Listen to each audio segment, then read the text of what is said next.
Hello everyone and welcome, my name is Thundernomal and I welcome you to the channel. I've been really busy these couple of days with the new support coming out and I really wanted to make a hybrid deck for DDDs.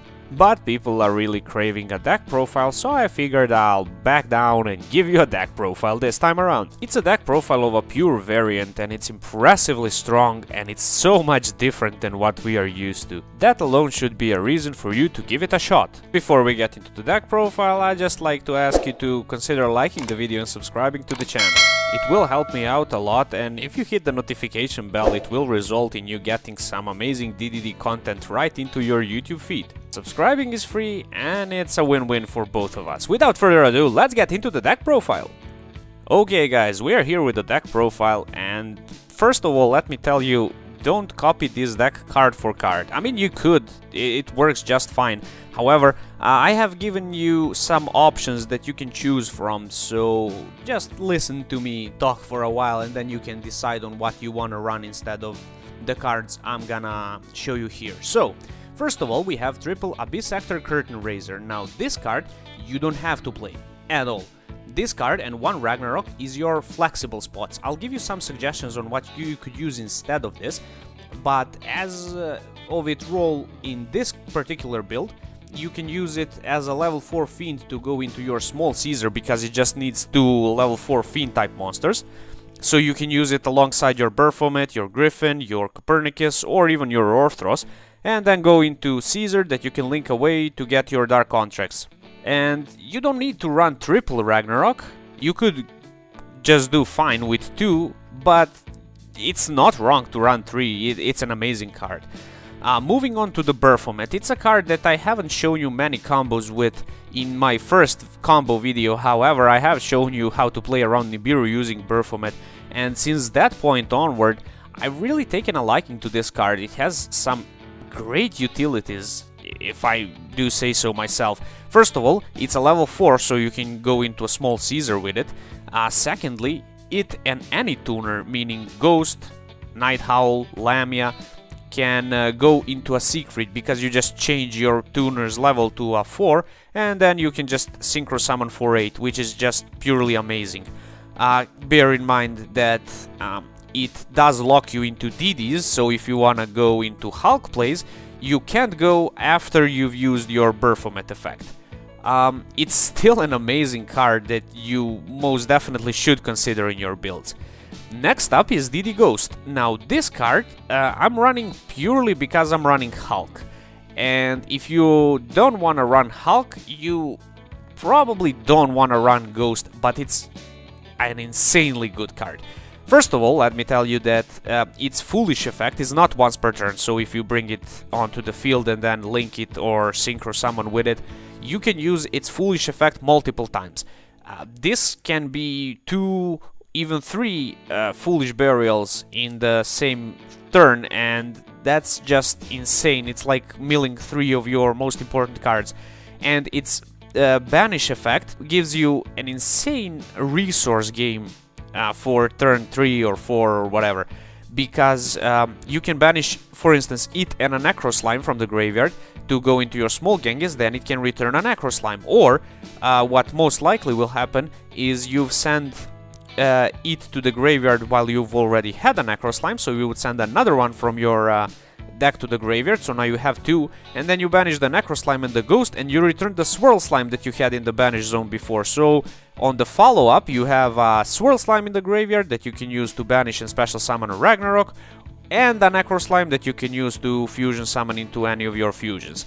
So, not recommended to run more than 1, but 1 is pretty insane. Next up is DD Griffin, and this card has become a staple in almost any DD deck because it's just purely amazing. It has 3 effects, and all of those monster effects are usable. And they are just insane. It's a level 4 Fiend, first of all, so you can go into Caesar. It special summons itself from the hand, and it doesn't have to destroy, send to the graveyard like Lamia does. So it and a Kepler can make you a link, and then you can set scales, and then you can pendulum summon it, and then if you pendulum summoned it, you can discard a card to mulligan for another one. which just helps you get your Necro Slimes, your Lamias, your Vice Typhoons into the graveyard to get even more advantage. Then you can send the Caesar to the graveyard to send the Griffin that's under it as an Xyz material, and then bring it back. And then when you bring it back, you can search almost any of these cards. Like, the only cards excluded from Griffin search are 1/1 and the Dark Contracts. It's a free negate. If you just bring back the Griffin, you just get the DD Headhunt, and then that's good enough in and of itself. However, it has so many more uses. It's a low scale, it can increase an attack by destroying itself, so it can be replaced, which is a problem the DDDs had. The only scale that could replace itself was I guess DD Leonidas and maybe Orthros, and that's not really the greatest thing ever. I mean, unless you count the Copernicus effect to destroy itself to protect you from the contract burn, but overall, Griffin is just so amazing, and it's a linchpin of this pure variant. You wanna see it in every hand possible, so yeah, that's pretty much the reason why you play Griffin. Next up is DD Lamia, and this card has been a staple of the DDs for as long as it existed. It's your best tuner, simply put. It's easy to special summon, it's a level 1 tuner, so you can go into your Alexander, you can go into your Siegfried. In other variants you can go into multiple stuff like Crystal Wing, but you don't really need Crystal Wing with this build, because it has much more synergy with your pure cards, excluding the Curtain Raiser. I mean, even Curtain Raiser and Lamia. Curtain Raiser special summons itself, you can normal summon the Lamia, then go into Hulk, then bring out the Ghost or another Lamia. It's good, as good as it gets, basically. Now, for my newer DD viewers, keep in mind that you cannot send a face-up Pendulum DD from the field to the graveyard to special summon Lamia because of how pendulums work. But you can always send from your hand, or you can send a Dark Contract in a linchpin. And because of how many revives DD has, just a free special summon gets you so much more advantage. Next up is Triple Necro Slime. This card also was a staple in the deck. Doesn't need much explaining, but I'll just try and summarize it briefly. You go into your Genghis, you go into your High Genghis, you can return it back from the Banish Zone with Ghost. It's what starts your entire chain of revivals. It's just purely an amazing card. Also, in this variant, you can send it to the graveyard with Marksman King Tell, and it just makes it so much more accessible, meaning that you don't have to draw Swirl Slime, Necro Slime, and Lamia every game in order to play. Next up is DD Nighthowl, and it's just an amazing card that you can use exclusively in the pure variant of the build because it locks you into DDs, same as Baphomet.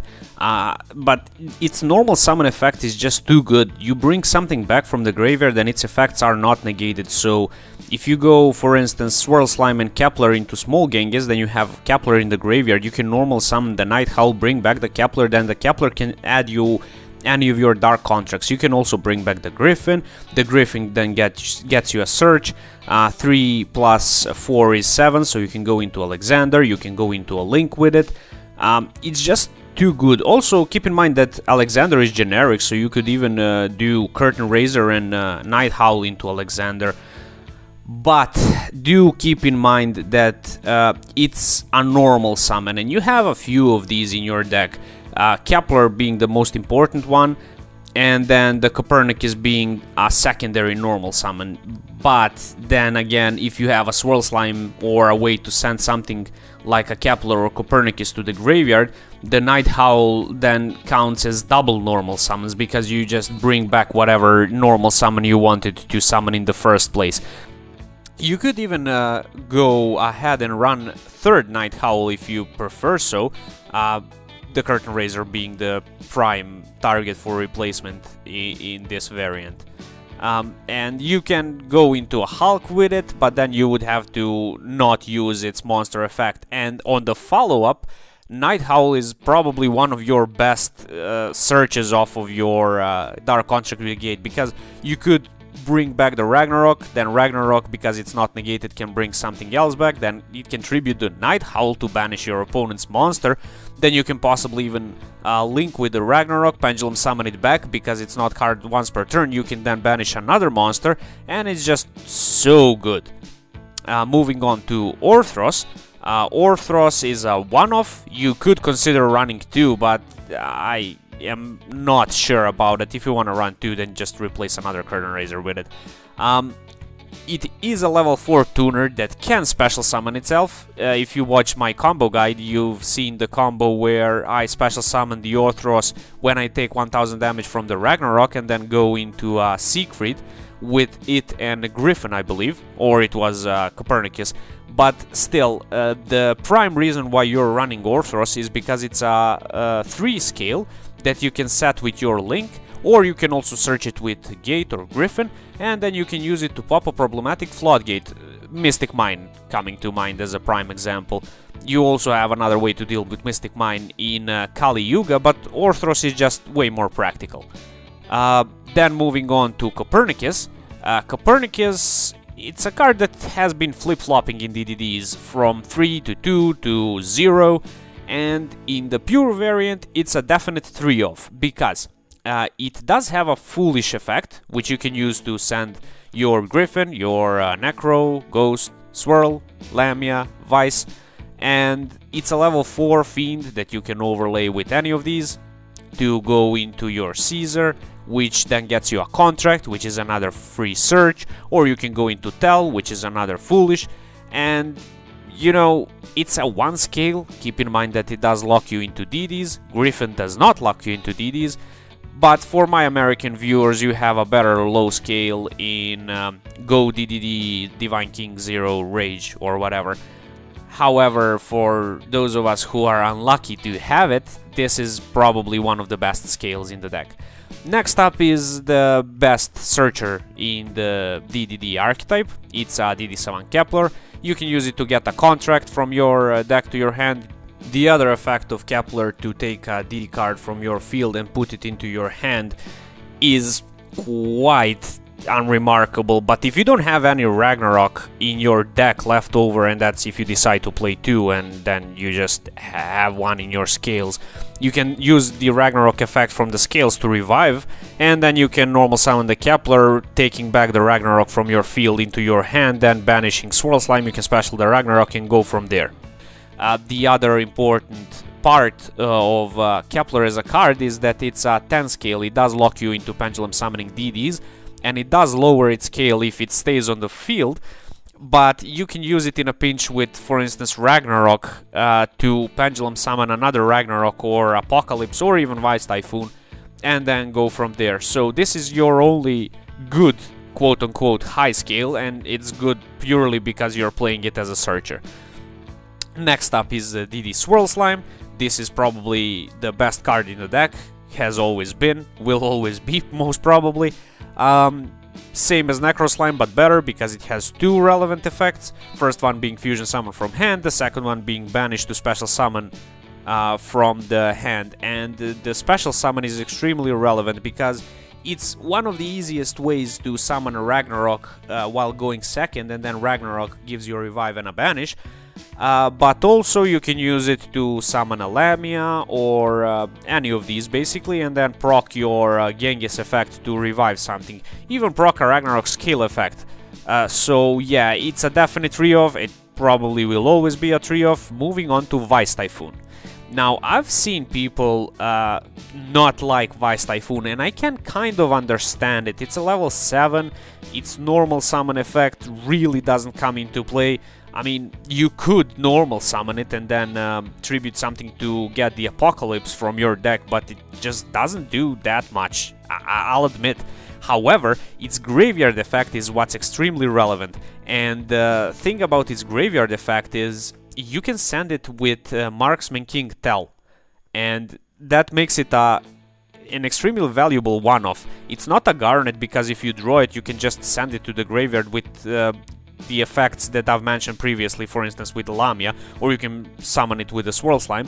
And if you send it from deck, it's just a free plus, because you don't have to search your Swamp King with Small Caesar, and then you can use the Small Caesar effect to search your field spell or any of your other Dark Contracts. And then Vice Typhoon with any DD goes into High Genghis, which is a negation for Infinite Impermanence, but most importantly, it's a combo extension, and yeah, that's purely the reason why you play it. As for DDD Chaos King Apocalypse, I'll admit it's kind of a Garnet. If you draw into it and have nothing better to do with it, you could set the Ragnarok and Kepler scales and then pen summon it. It and Lamia do make a Siegfried, so it's mostly the reason why you're running it in the deck. You can set it as a scale, then banish 2 from the graveyard, probably you'll banish Ghost, you will probably return some of these back to have a follow-up, you will probably make a Siegfried with it, but even if you don't, you can just overlay it into Doom King Machina and then you're good to go. Triple Ragnarok. You don't have to run 3, as I've said, but it's just an insane card. Now do keep in mind that if you use its scale effect to revive, the opponent takes half damage for the rest of the turn, so if you want to OTK, you should probably avoid using that effect.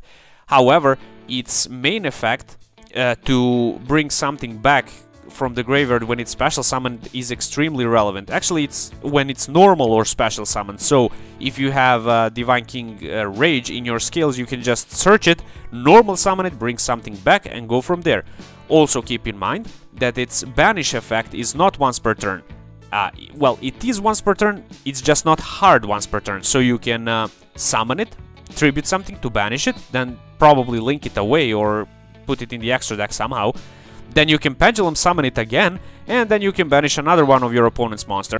And that's just a crazy amount of good effects to have on one card. All of them are extremely relevant, and you want to use it in your DD decks at all costs. Do keep in mind that if you want to play something else, you can replace one Ragnarok, because I don't feel like 3 are mandatory, 2 are almost definitely mandatory, but you can cut one for something else if you'd prefer. Next up is DD Contract with the Gate. This is your best contract, it's a searcher for the deck. You play 3 because you wanna play, you wanna have as much consistency as possible, and that's pretty much it about the Dark Contract with the Gate.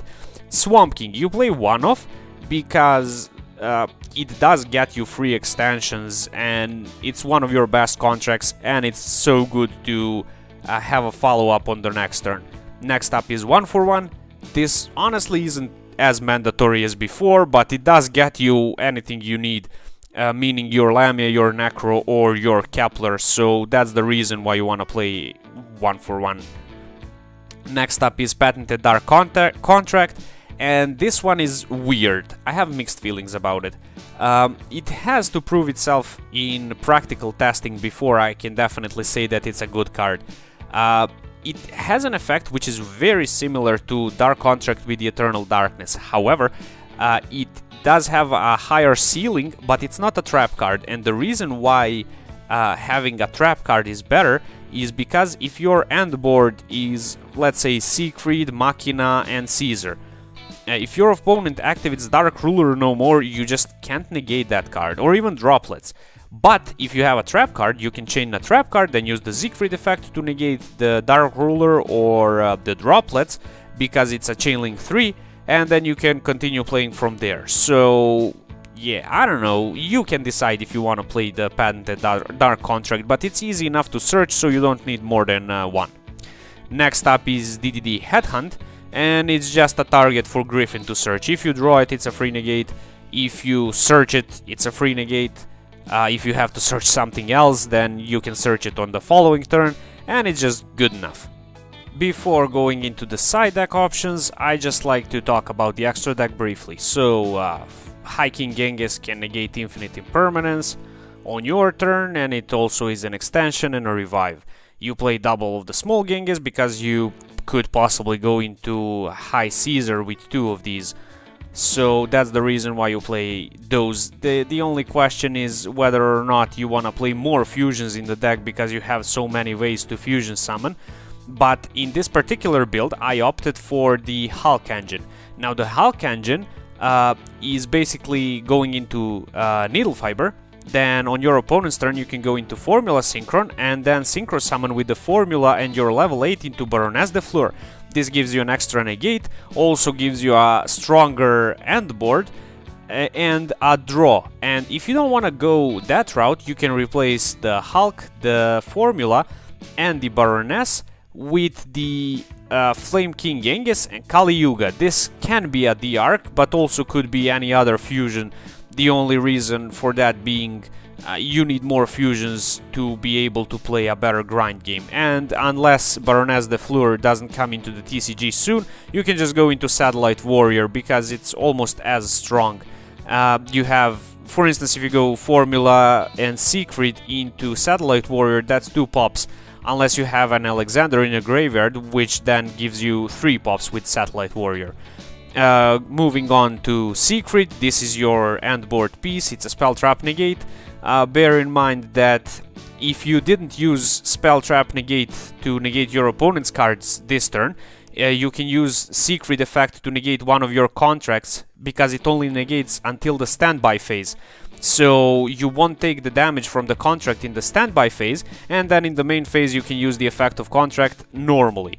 Also, do not forget to use the Siegfried effect to gain 1000 life points per dark contract when it's destroyed. Also worth mentioning is Genghis's floating effect. If this card is destroyed by battle or is destroyed by an opponent's card effect, you can target a dark contract card in your graveyard and add it to your hand. It could come up, so do not forget about that effect. Now, Alexander is the card that I don't really want to run, because it's not the greatest DD, but it does come up in quite a lot of combos, so I guess it's a necessary evil.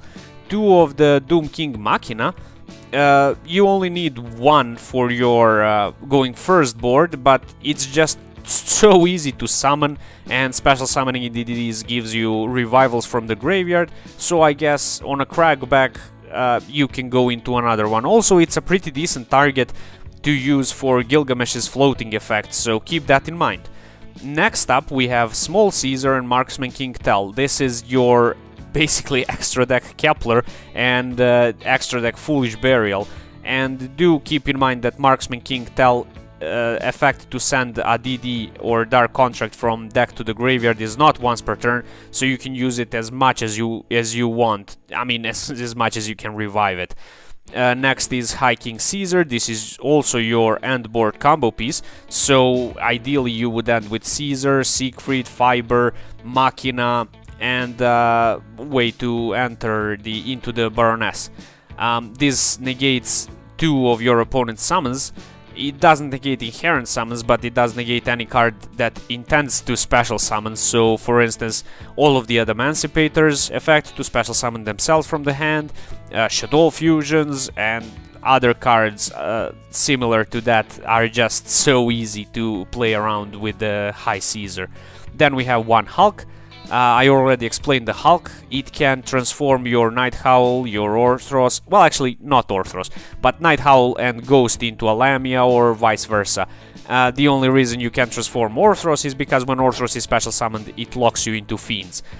But yeah, as I said already, if you don't want to play those, you can just play these instead. And Double Link, you need Double Links for some of the combos, and even if you don't use Double Links on your first turn, you still want to have another one for your follow-up. Now, this is an actual side deck card. Supreme King Kaiser is an excellent OTK machine. The only problem is you don't want to run it in the main deck, so you can just run 1 in your side and then side into it going second, because you can search it off of Griffin. Now, you can also search it off of the gate, but in the previous builds you most often didn't search it off of the gate because you needed to search your Swirl Slime. Now, in this build, you can search it more easily, and then you can just place the scales with your Link Pen, summon it, and then destroy your scales to attack 3 times per game. As for Night Howl and the Double Allure of Darkness, these were originally in place of the Curtain Raiser, and if you want to play Allure of Darkness, by all means you can do it. The only reason I played Curtain Raiser in this particular build is to show you that it's a really neat extender. So yeah, these are my suggestions if you don't want to run the Curtain Raiser. You can even run Triple Allure instead of Ragnarok. As for my American viewers, you can also consider using DD Cerberus and ragey because those are just amazing in tandem as your beginning skills, and they give you access to a pretty neat one-card combo. If you don't have access to these, then you can run one Thomas to do the one-card combo that I showed you with the Kepler, but I don't think it's extremely necessary. As for the actual side deck options, we have Imperial Order, which is insane, and yes, you are running a quote-unquote pendulum deck. However, you do have access to Siegfried, and you can just negate the Imperial Order whenever you want to use your spells. Also, you can negate your own Imperial Order with Dark Contract with Errors, and this, I think, is a mandatory one card to side into your DD deck. Because if you're playing against a trap-based deck, you can just flip this and insta-win the game. You can negate all of the traps on the field, including your Imperial Order, so you can just flip-flop between having spells being turned off and traps being turned off. And if you want to use any of your other traps, you can just use Siegfried to negate errors for the remainder of the turn until you can use your trap cards. The next one is Dark Contract with Eternal Darkness, which I've already explained while I was talking about the patented Dark Contract. And one of the most favorite DD side cards is Eradicator Epidemic Virus. If you're playing against a trap-based deck or a spell-based deck, you can just side this in going first and then get an insta-win off of it. It's an amazing card, most of your end board is dark. Well, I mean, it's not really, but Siegfried is dark and you can just summon a DR, tribute it and win off of that. If you watched the video so far, I'm really grateful and I thank you so much. I felt the need to explain all of the cards because I feel like all of these effects are extremely relevant. Before we part way, just know that I didn't talk about Jack in Hand, Where Arvdo and Piri Ray map in this video because I don't think that searching level 1s in this particular build is extremely relevant. You can make the same end board with most, if not all of your hands, so I don't think they are needed at all, and you're losing so many life points as is. I hope that you found this deck profile interesting, and I do hope that you'll stick around for more. I'll see you in the next one, bye!